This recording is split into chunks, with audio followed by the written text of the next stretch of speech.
여러분 집에서 집에서 우리가 부모님에게 도움을 요청하고 부모님과 함께 살아갈 때도요, 우리가 부모님을 신뢰하고 부모님을 믿을 때 부모님이 우리 가운데 주시는 도움을 받을 수가 있습니다. 어렸을 때는요, 부모님만 의지하고 부모님에게 우리 모든 필요와 도움을 얻습니다.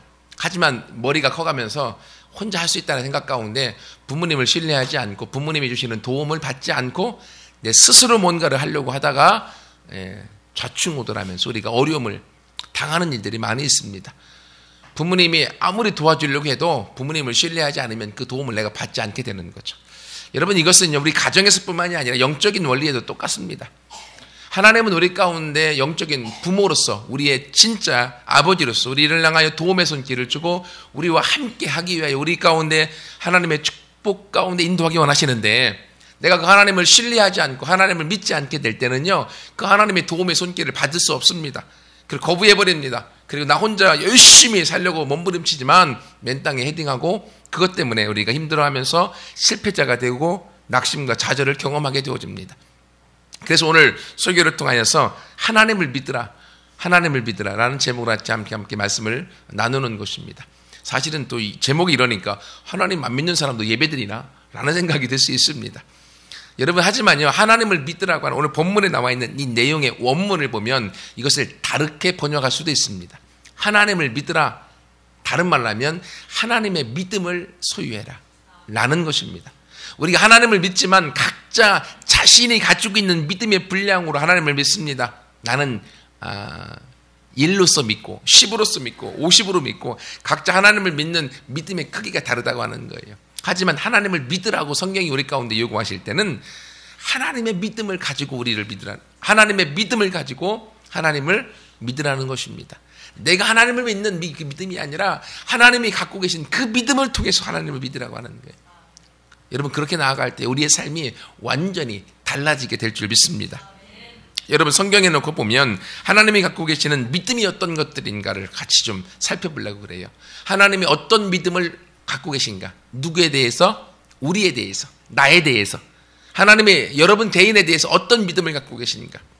하나님이 갖고 계시는 믿음은요, 여러분 창세기 1장 26절부터 28절에 나와 있는 것처럼 사람을 만드셨을 때의 하나님의 본래의 마음, 그게 바로 사람을 향한 하나님의 마음이고 하나님을 향한 믿음이었던 거죠. 그것이 무엇입니까? 사람을 만드시고 그에게 복을 주시며 이르시되 생육하고 번성해라, 그리고 땅에 충만해라, 땅을 다스리고 그리고 정복해라. 이게 하나님의 형상으로 만든 사람을 향하여 갖고 계셨던 하나님의 믿음이었던 것입니다. 6일 동안 온 천지를 다 만드시고 하나님께서 사람을 만들어서, 어떤 사람이요? 하나님을 닮은 사람, 하나님의 형상의 사람을 만드시고 그에게 그 땅을 다스리는 통치권을 주시고, 너면, 아담아 너면, 아담은 사람이란 뜻이거든요. 사람아 너는 이 땅을 충분히 다스릴 수 있어, 이 땅을 정복할 수 있어. 그러면 내가 너를 내 대신 이 땅에 다스리는 자로 내가 세웠다. 이게 하나님이 사람을 만들어 놓았을 때에 사람에게 갖고 계셨던 가장 기본적인 믿음이었던 거예요. 그러면 우리는 이 땅에 태어날 때 우리는 어떤 모습으로 태어났다고요? 하나님이 이 땅에 다스리는 자로 우리를 보내셨다고 하는 거예요.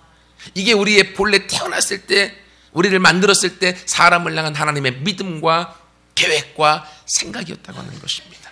그런데 이 생각을 너무나 잘 알고 있는 또 다른 그 나쁜 것이 있었습니다. 나쁜 것이 뭐예요? 사탄이 이걸 알고 있었어요. 근데 사단이 사람이 이 땅을 잘 다스리는 것을 눈뜨고 볼 수 없었던 거죠. 그래서 어떻게 하면 사람이 그 본래 갖고 있었던 사명을 잃어버리게 만들고 사단이 이 땅을 통치할 것인가를 고민하다가 그가 남자에게 접근하기가 힘드니까 여자에게 섬세한 여인에게 접근해서 속여서 그 여인이 또 아담을 또 같이 꼬드겨서, 남자들은 여자의 말에 사죽을 못 씁니다. 그래서 하와의 말에 듣고 아담도 같이 선악과 나무를 따먹음으로 사단의 속임에 사기를 당한 거죠. 사기당해서 본래 하나님 이 땅에 우리를 통치권을 주시고 이 땅에 보내셨던 그 본래의 통치권을 사단에게 속아서 넘겨줘버린 것입니다. 그때부터 에덴 동산에서 쫓겨나게 되어지고 행복의 동산이라는 뜻인데, 행복을 잃어버리고 유리방황하면서 이 세상 가운데 고통의 연속의 삶을 살게 되어졌던 것이죠. 하나님은 본래 우리를 에덴 동산에서 행복의 동산 가운데 그 땅을 다스리고 이 세상을 정복하는 자로서 우리를 부르시고 만드시고 보내셨는데, 우리가 사기당해서, 오늘날도 사기를 많이 당하지만 최초의 사기는요 사탄에게 당했던 사기입니다. 그래서 우리가 가져야 됐던 통치권을 잃어버리고 그 가운데 어려움 중에 우리가 살게 됐던 것이죠.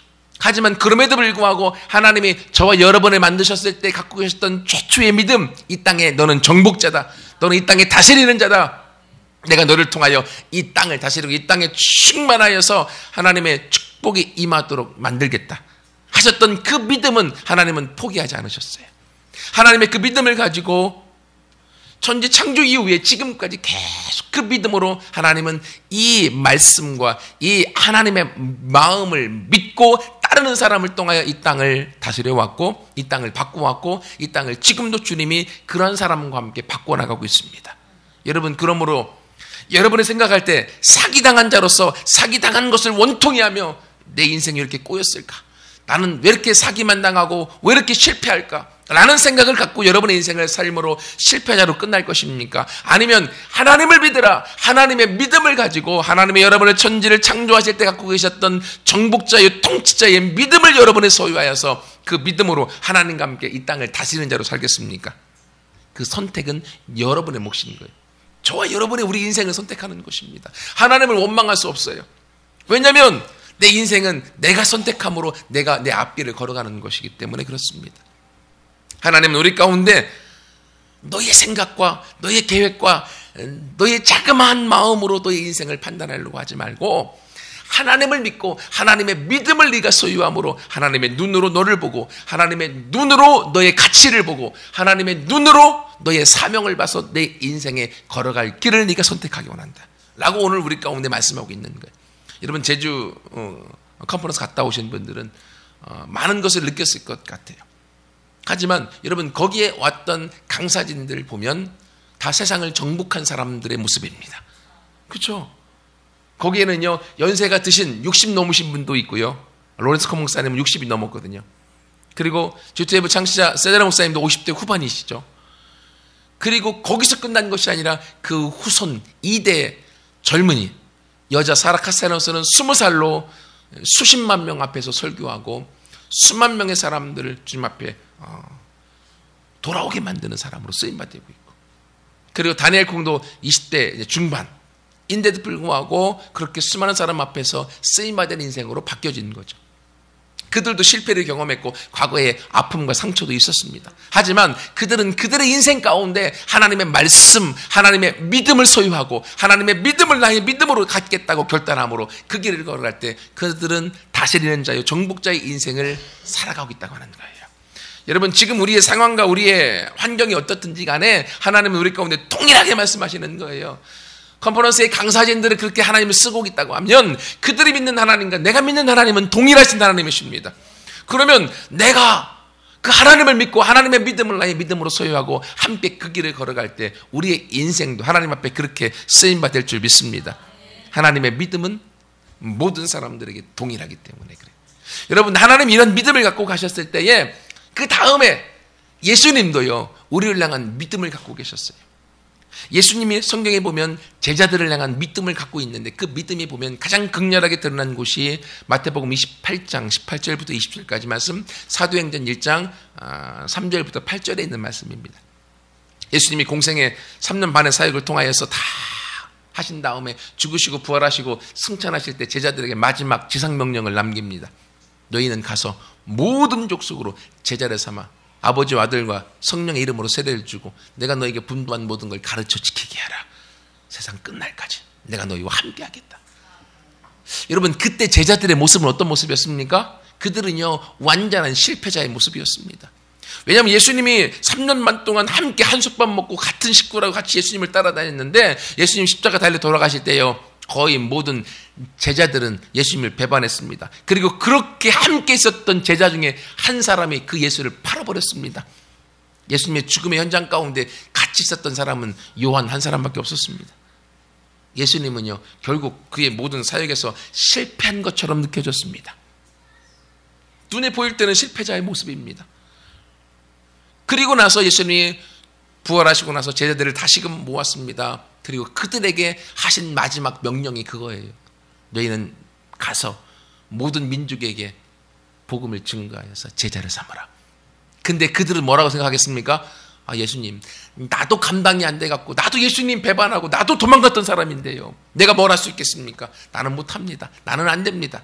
그게 제자들의 현실의 모습이었던 것입니다. 하지만 그 제자들을 향하여서 예수님은 말씀하시는 거예요. 아니다, 너희는 할 수 있다. 내가 이 땅에서 와서 했던 모든 사역을 바로 너희가 이어서 할 것이다. 그게 예수님 승천하실 때 제자들을 향하여 부탁하며 마지막 유언을 통해서 주고 있는 말씀인데, 그건 그들을 향한 믿음이었던 거예요. 그러면서 사도행전 1장 3절부터 8절에 보면 제자들이 물어봅니다. 이스라엘이 회복될 때가 언제입니까? 예수님 말씀하십니다. 그때가 언제든지 상관하지 마라. 오직 성령이 너에게 임하시면 권능을 받고 땅끝까지 내 증인이 되라. 예수님은 그 제자들이 땅까지 가서 하나님과 예수님의 증인으로서 나갈 것을 믿었다고 하는 거예요. 저 같았으면요, 그 11명의 제자들, 그 소수의 인원들한테 맡기고 못 갈 것 같아요. 왜? 얘들이 실패해버리면 다 끝나버리는 거잖아요. 더 많은 사람들에게 뭔가를 맡겨서 부탁함으로 그 중에 한 사람이라도 뭔가 했으면 좋겠다 라는 생각을 가졌을 텐데, 아니요, 예수님은 3년 반 동안 함께 있었던 12명의 제자들, 그 중에 한 명은 배반하고 가서 자살하고 죽었죠. 11명의 제자들에게 예수님의 사역을 그대로 위임하며 너희가 내 길을 그대로 행할 것을 나는 믿는다. 제자들을 향한 그 믿음이 결국 제자들의 인생과 운명을 바꾸었고, 그들이 결국 그 길을 선택하고 따라감으로 초대교회를 완전히 뒤집어 놓았고, 로마가 뒤집어졌고, 전 세계가 복음이 오늘날 저와 여러분에게까지 흘러오도록 만들었던 것입니다. 그건 제자들이 성공한 자였기 때문이 아니었습니다. 그들은 실패자였습니다. 좌절한 자였습니다. 예수님을 배반한 자들이었습니다. 안 된다고 믿었던 사람들이었습니다. 하지만 예수님은 그들을 향하여 할 수 있다고 믿었어요. 너희는 가능하다고 믿었고, 너희가 그 길을 해낼 수 있을 것이라고 믿었고, 그들을 향하여 예수님의 모든 것을 맡기고 승천하실 수 있을 만큼 예수님은 믿음이 좋으셨던 것입니다. 이것이 바로 예수님이 저와 여러분을 향해 갖고 계셨던 동일한 믿음인 것입니다. 여러분, 그리고 나서 예수님께서 하셨던 말씀들 중에서 요한복음의 14장에 보면 그런 말씀도 하십니다. 성령이 올 것인데 성령이 오시면 너희가 내가 행했던 일도 할 것이요 나보다 더 큰 일도 할 것이다. 이게 예수님이 저와 여러분에게 갖고 있었던 믿음입니다. 여러분, 하나님은 저와 여러분을 믿고 있습니다. 예수님은 저와 여러분을 믿고 있습니다. 그리고 그 길을 능히 행할 수 있다라고 확신하고 있습니다. 근데 우리는 여전히 실패한 제자들의 모습 가운데 나는 안 돼, 나는 할 수 없어, 나는 이걸 넘을 수 없어, 나는 부족해 라고 하는 스스로의 실패자의 마음 가운데 잘못된 믿음을 갖고 있고, 사단에게 사기당하여서 자신의 모든 권력과 통치권을 잃어버린 그 낙심자의 마음을 믿고 그것이 나인 양 살아가고 있는 사람들이 얼마나 많이 있습니까? 그러니까 우리는 할 수 없는 거예요. 그러니까 우리는 안 되는 것입니다. 왜? 내가 잘못된 걸 믿고 있고 안 된다는 걸 믿고 있고 할 수 없다는 걸 믿고 있기 때문에 그렇습니다. 하지만 성경은 계속적으로 우리 가운데 이야기합니다. 하나님은 우리를 믿고 계시고 예수님도 제자들을 믿고 예수님도 우리를 믿고서 우리가 이 땅의 정복자의 다스리는 자로 하나님의 본래 인간을 만들었을 때 그 모습으로 살아갈 수 있다라고 믿고 우리 가운데 믿음을 주고 있다고 하는 거예요. 마찬가지로 우리 인생은 나의 선택에 달려 있습니다. 내가 안 된다라고 하는 실패 본능과 패배 본능과 사기당한 그 본능을 내 것으로 삼고 실패자로 살다가 아무것도 아닌 인생으로 끝나버릴 것인지, 아니면 예수님이 실패했던 그 제자들을 향하여 너희는 나의 삶을 이어 살아갈 나의 사신이다, 너희를 통하여 이 세상이 정복될 것이다 라는 그 믿음을 갖고 제자들을 세워놓고 가셨던 그 믿음을 우리가 선택함으로 그 길을 걸어가 이 땅의 정복자로 살아갈 것인지, 오늘 우리 가운데 하나님이 질문합니다. 하나님을 믿으라. 네가 나의 믿음을 소유하고 네가 나의 믿음대로 너 자신을 바라보고 그 길을 걸어오기 원한다. 여러분, 우리는 무엇을 선택하고 걷겠습니까? 그것이 우리의 마음 가운데 내가 가지고 있는 믿음대로 우리 인생은 달라지는 거예요. 여러분, 그뿐만이 아니라 하나님도 믿으셨고 예수님도 믿으셨고 성령님도요 믿고 계십니다. 요한일서 4장 4절에 보면 너희 안에 계신 이가 세상에 있는 이보다 크시다. 저와 여러분이 예수 그리스도 영접하는 순간 성령님이 우리 안에 들어와 계십니다. 성령 하나님께서 우리 안에 들어와서 우리와 함께 하시는데 그 성령 하나님은 누구보다 크다고요? 세상보다도 크시고 세상에 있는 이 악한 영보다도 크신 분이십니다. 그분이 우리 안에 있다고 하는 거예요. 그 성령님 하나님은 우리를 믿기에 그 어떤 좋은 것보다도 저와 여러분 속에 들어와 저와 여러분과 함께 하기를 기뻐하시는 거예요. 여러분, 우리가 믿지 않는 사람한테 내 몸을 의탁하지 않습니다. 안 그렇습니까? 우리 자녀를 맡길 때도요, 믿을 만한 사람한테 맡기죠. 조금만 믿을 수 없으면 자녀를 맡길 수 없습니다. 내 몸을 의탁하는 것도요, 내가 결혼하는 것도 믿기 때문에 결혼하지요. 믿음이 없으면 결혼할 수 없습니다. 어떻게 내 인생을 생판 모르는 남자와 여인에게 내가 맡길 수 있겠습니까? 믿음이 있기 때문에 맡길 수 있는 거예요. 하나님이 저와 여러분을 믿기에 우리 안에 들어와 우리와 함께 사시는 겁니다. 여러분, 성령 하나님께서 우리를 믿기 때문에 우리와 같이 우리 속에서 우리를 통하여서 하나님의 일들을 이루어가기 원하시는 거예요. 여러분, 이 하나님의 믿음이 얼마나 크신지 보십시오. 내가 무엇이간데 나를 믿는데, 우리 이렇게 생각합니다. 내가 누구간데 하나님 나를 믿고 계실까? 내가 할 수 있는 게 뭐라고 나를 믿고 계실까? 그 마음이 태초에 사탄에게 사기당하였던 아담의 마음이었던 것입니다. 그 상처가, 그 실패감이, 그 거절감이, 그것이 우리의 발목을 잡고 우리 인생 가운데 할 수 없는 인생처럼 우리의 안에 생각을 주고 그 마음을 주고 그 길을 걷게 만드셔서 결국 실패자로 걸어가도록 우리를 붙들어 매고, 그리고 우리 뒤에서 사탄이 우리를 인형 가지고 인형 꼭두각시 놀임하듯이 우리를 마음껏 조종하고 있는 것입니다. 우리는 사단에게 조종받는 인생이 아니라 우리는 사단을 부수고 사단을 정복하고 이 땅의 정복자, 이 땅을 다스리는 자로 하나님이 세우신 사람들입니다. 그 마음을 믿고 나아가는 사람들은요, 그 믿음대로 그 인생이 달라지는 겁니다. 그래서 오늘 예수님께서 성전에 들어가실 때에 무화과 나무 잎이 무성한 것을 보고서 거기에 열매가 있는가를 봤습니다. 없어요. 그래서 너는 더 이상 열매를 맺지 못할 것이다 라고 조주를 하셨죠. 사실은요, 무화과는 잘못이 없습니다. 왜냐하면 그때가 무화과가 열릴 때가 아닙니다. 예수님도 아셨습니다. 아니, 때 아닐 때 열매 못 맺는다고 조주하는 게 이상하잖아요. 그럼에도 불구하고 그 무화과 조주하고 성전에 들어갔다가 나왔대 그 무화과를 보니까 말라서 죽어 있는 거예요. 베드로가 그것을 봤습니다. 그리고 놀래갖고 21절에 얘기하는 거예요. 라비요, 보소서, 조주하신 무화과가 말랐습니다. 죽었습니다. 예수님 그때 뭐라고 하십니까? 하나님을 믿으라. 네가 하나님의 믿음을 갖고 따랐으면, 당연히 내 말을 믿었으면 당연히 말랐을 것을 믿었어야 되는데, 말할 때는 안 믿고 현상이 드러나니까 그걸 보고 믿는다고 하는 거죠. 여러분, 우리가 그런 모습인 거예요. 사실은 그 무화과는요, 무화과 자체로서의 의미도 있지만 그것보다는 잎이 무성하고 열매를 맺지 못하는 그 시대의 종교 지도자들을 뜻합니다. 그들이 이제는 더 이상 생명이 없고 열매가 없기에 그들은 죽을 수밖에 없는 것이죠. 그들의 실패와 좌절을 이해하게 해주는 것입니다.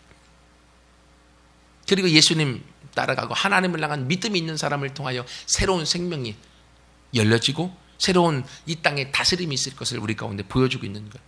그러면서 23절에 얘기합니다. 내가 진실로 너에게 이르노니 누구든지 이 산더러 들리어 바다에 던지라 하고며 그 말이 말하는 것이 이루어질 줄을 믿고 마음에 의심하지 아니하면 그대로 되리라.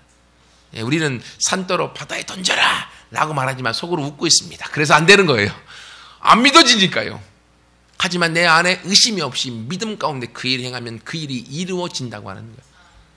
여러분, 제가 수요일날 말씀드렸나요? 사람에게는 초능력이 있다고? 네. 우리에겐 초능력이 있어요. 실제로요.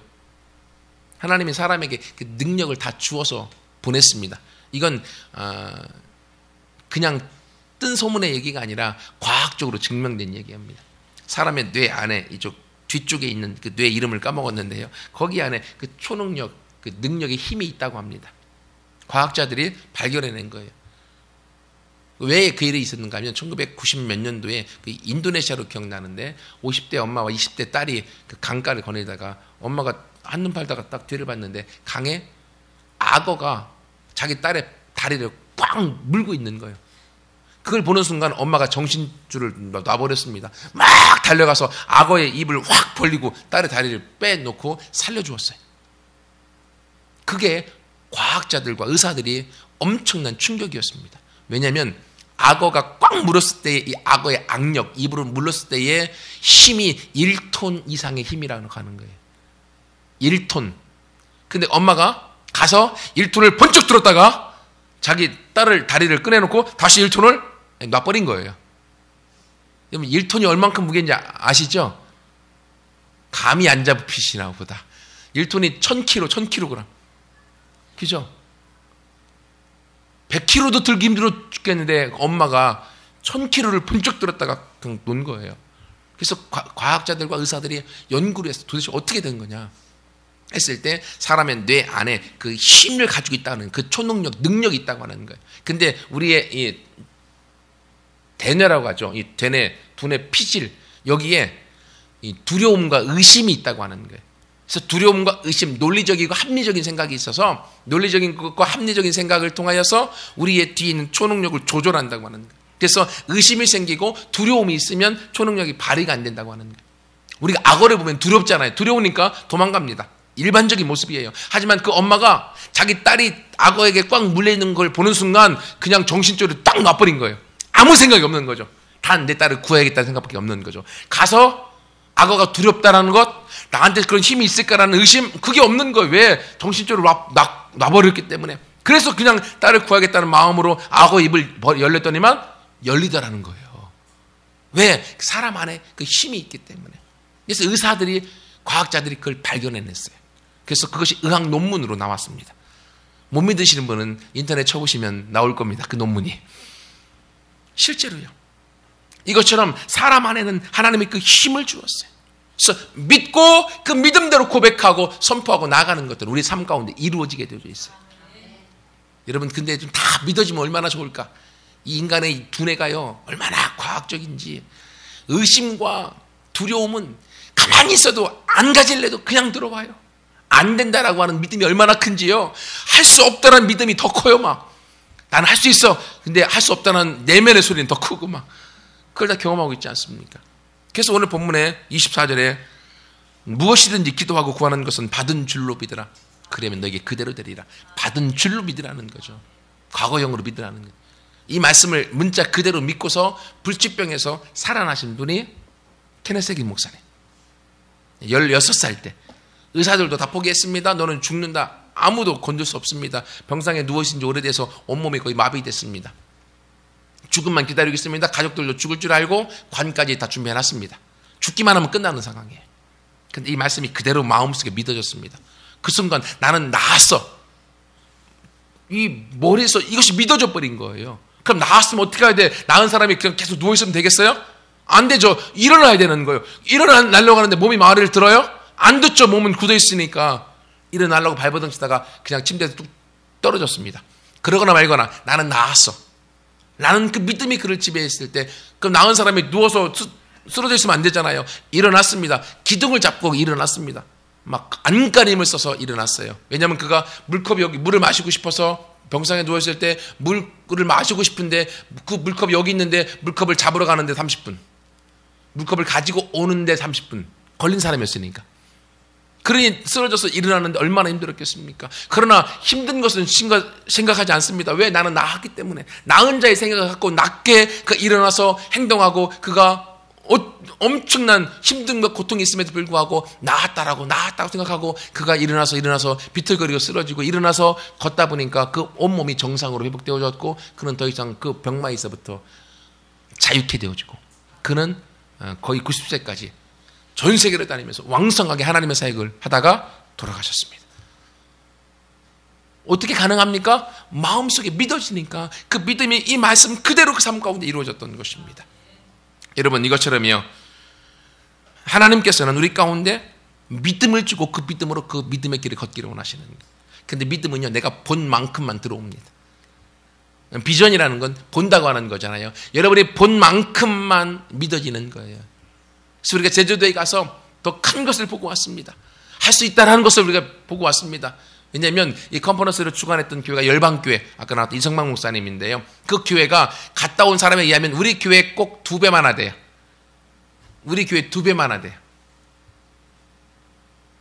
근데 그 교회가 1000명이 넘습니다. 제주도에서요. 제주도는 사람이 없고 그리고 무속신앙이 강하기 때문에 아직도 우리나라의 선교지인 그곳에서 1000명이 그래서 예배를 한꺼번에 못 드리니까 예배를 4-5번씩 드리고 의자가 적으니까 다 서서 드립니다. 나와서 그 일들이 가능해요. 가서 그 컨퍼런스를 끝나고 마지막에 그 교회에 갔던 친구들이 보고 막 놀래갖고 더 큰 게 뭐가 있을 거예요. 아무리 찾아도 없더래요. 그 믿음을 갖고 제주도를 정복해 나가고 있는 거예요. 그걸 보고 나니까 우리도 할 수 있다 라는 믿음이 생긴 거죠. 왜? 보니까 믿음이 생기는 거예요. 여러분 이것처럼요, 우리가 하나님을 본 만큼, 성경을 본 만큼, 여러분의 눈으로 본 만큼만 우리가 믿어집니다. 믿어진 것은 현실로 우리 가운데 나타나게 되어집니다. 그리고 본 것은 우리 가운데 믿음의 생각을 주고, 믿음의 생각을 준 것은 말하게 되어집니다. 말한 것은요, 능력을 갖고 있고 그 능력이 우리의 삶을 이끌어 가게 되어져 있습니다. 거기에 대해서 의심하지 아니하면 현실로 이루어지게 되어져 있는 거예요. 여러분, 하나님은 항상 저와 여러분을 향하여 믿음을 갖고 저와 여러분을 향하여서 가까이 동행하며 이끄시기 원하시는 거예요. 하지만 우리가 하나님과 함께 하려고 하잖아요. 어떤 사람이 시를 썼습니다. 그 시 제목이요, 하나님은 3등입니다. 하나님은 3등밖에 안 된대요. 하나님은 3등입니다. 1등은 내가 하고 싶은 것, 2등은 내가 해야 하는 일, 3등은 하나님을 만나는 일. 하고 싶은 거 다 하고 해야 하는 일도 다 마치고 그 후에 여유가 있으면 하나님을 만나줍니다. 하나님은 나에게 3등입니다. 어려운 일이 생길 때도 하나님은 3등입니다. 일단 내 힘으로 한번 열심히 해보고 그래도 안 되면 가까운 사람에게 도와달라고 요청하고 그나마도 안 될 때 하나님을 부릅니다. 하나님은 나한테 3등입니다. 거리에서도 하나님은 3등입니다. 내게 가장 가까이 있는 것은 나 자신입니다. 그 다음에 내 마음을 알아주는 사람입니다. 그 다음에야 저 멀리 하늘에 계신 하나님이십니다. 하나님은 나에게 3등입니다. 그런데 하나님께 나는 항상 1등입니다. 무슨 일이 있어도 내가 부르기만 하면 와서 도와줍니다. 내가 괴로워할 때는 만사를 제쳐놓고 달려오십니다. 아무도 내 곁에 없다 생각 들 때는 홀로 내 곁에 오셔서 나를 위로해 주십니다. 나는 하나님께 언제나 1등입니다. 어떤 사람이 지어놓은 시 내용입니다. 근데 이건요, 그 사람의 모습이 아니라 우리들의 모습인 것 같아요. 하나님은 우리를 향하여 하나님의 믿음을 갖고 하나님과 함께 이 땅의 정복자로 우리가 서나가기 원하시는데 우리는 내 생각에 사로잡혀서 내가 무언가를 하려고 발버둥치다가 하나님을 저 뒷전해주고 하다가 안 되면 마지막에 선택하는 마지막 보루, 막바지가 하나님일 때가 얼마나 많습니까? 그러니 이 땅에서 우리는 실패를 하면서 좌절하다가 우리의 삶을 허비하는 거죠. 그럼 오늘 이 말씀을 통하여서 하나님 우리 가운데 이야기하십니다. 하나님을 믿어라. 하나님의 믿음을 갖고 네가 나에게 다가와라. 서두에 말씀드렸죠. 부모를 믿을 때 자녀는 그 부모에게 도움을 받을 수 있습니다. 아무리 부모가 자녀를 도와주고 싶어도 자녀가 부모를 믿지 않고 부모를 신뢰하지 않을 때 그 도움을 받지 않습니다. 마찬가지입니다. 하나님은 우리 아버지십니다. 하나님은 저와 여러분을 돕기 위하여 항상 1등으로 우리 가운데 다가오십니다. 그리고 하나님이 우리 가운데 주기 위한 하나님의 축복과 권세와 능력을 가지고 이 땅에 살아가도록 우리를 부르십니다. 하지만 우리가 하나님을 믿지 않고 하나님을 신뢰하지 않고 하나님을 최우선순위에 두지 아니하면 우리는 그 하나님의 도움을 받지 못합니다. 이 땅에서 실패자요, 좌절자요, 낭망하면서 돌면서 우리 인생에 한탄만 하다가 우리 인생을 끝나버릴 수 있습니다. 하나님은 오늘 이 말씀을 통해서 저와 여러분을 초청하는 거예요. 하나님의 믿음을 소유하고 나에게 다가와라. 너는 나에게 1등이다. 너도 나를 1등으로 생각하고 다가올 때 너와 내가 이 땅의 정복자로 이 땅을 다스리고 이 땅에 하나님의 기적의 일들을 이뤄나가는 주인공이 될 것이다. 여러분, 이 말씀을 여러분이 함께 선택하여 그 길에 걸어가므로 우리 모두가 하나님 앞에 쓰임받고 하나님 앞에 영광 돌리는 모두가 되기를 소원합니다. 같이 함께 기도하겠습니다.